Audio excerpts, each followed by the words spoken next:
I think it's a real tragic situation because it means he can't get up for the kids if they need him. He won't be there first thing in the morning. I mean, it's a distance, isn't it? And the distance between them seems to get longer and wider. That was royal author Angela Levin there, weighing in on rumours about Prince Harry's living arrangement. Miss Levin told GB News that it is a tragic situation if the rumours are true, and Harry has a private room set aside for him at a luxury hotel in California. The reports came from The Sun last week that said sources had told the publication that the Duke of Sussex would occasionally stay at the San Vicente bungalows without Meghan Markle. The hotel isn't too far away from his Montecito home, and according to those sources, it is considered his escape place. It is a highly protected hotel for its members, so staff aren't allowed to discuss who stays there with the public, and strangers aren't allowed to take photos of the guests.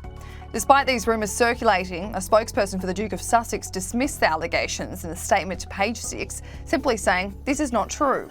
But Angela Levin has claimed the distance between Prince Harry and Meghan Markle seems to be longer and wider.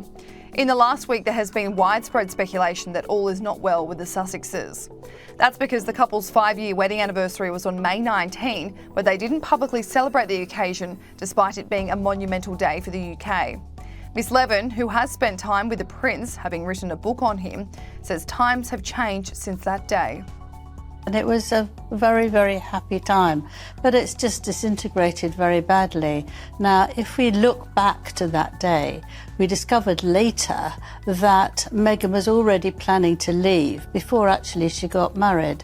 She had all sorts of things Leave the ready. UK. Leave the UK. News Corp columnist Louise Roberts joined Sky News Australia's The Royal Report, where she said all this speculation isn't painting a positive picture for the Sussexes' home life. There's some pretty interesting sources who are painting a pretty bleak picture of what's happening behind those glamorous walls of the Montecito mansion. First up, Paul Burrell, who of course we know as Diana's butler right up until her death in 1997.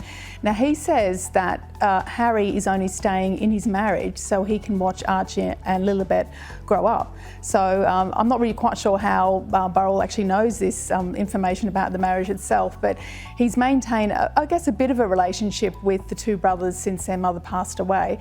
So that's very interesting to hear that he thinks that Harry is just sort of being the sort of, the spouse who won't leave because he doesn't want to miss his children, or worse still, find that he goes to the UK and she stays in the US, which will be diabolical, of course. Second up, we have the information you referred to previously about him having these 2 bolt holes away from the family home.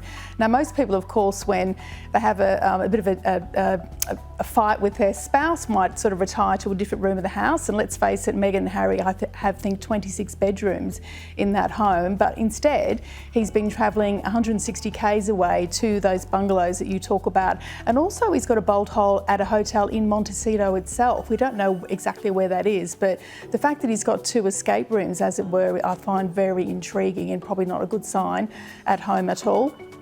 Thirdly, we have the spectre of the divorce lawyer now entering the narrative here. And this information comes via a very good source in the royal family, Lady Colin Campbell, or Lady C, as she is known. Now, she is incredibly well connected. She's related to either through ancestry or marriage to just about all the European royals. And she says she's heard from 5 different sources that Harry called in the divorce lawyers months ago, which would, if that's true, would be before their 5th wedding anniversary. So I think swirling together, it's not painting a very positive picture of things at home for them.